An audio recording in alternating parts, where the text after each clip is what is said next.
أعوذ بالله من الشیطان الرجیم بسم الله الرحمن الرحیم السلام علیکم ورحمۃ الله وبرکاته. ملګرو یو ځل بیا لمسلم ټول سکول ته راغلي وو، مقابله شروع تاسو وینئ. دا ماشومان مقابله کوي، بوجۍ اغوستي دي پښو ته او دوی پکې دغه منډه وایي.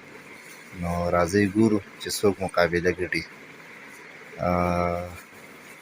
پرنسپل صاحب هم ورته ولاړ دی، دوی دغه مقابلې کوي. دا ریزلټ ورځ ده او تاسو که ووینئ دغه ماشوم وګټله، فرست پوزیشن مې راغلی، په سیکنډ پوزیشن پسې دا بل راغلی او تھرډ پوزیشن والا مقابله بایله. راځئ اوس دا مقابله ګورو. په دې وړو کې دننه 15 روپۍ پرتې دي، پلیټونو کې دا ترې ایستلي نو چې څوک به پې در وباسي. دې منځ کې چې کوم هلک دی دوی ته دا 5 روپۍ رابار کړې، دوی مقابله وګټله، په 1 نمبر راغله. سیکنډ پوزیشن ګورو چې څوک اخلي. سیکنډ پوزیشن مې دغه ملګری راغلی ښي لاس ته او تھرډ پوزیشن والا په سترګو کې وړه لاړه او فیل شو.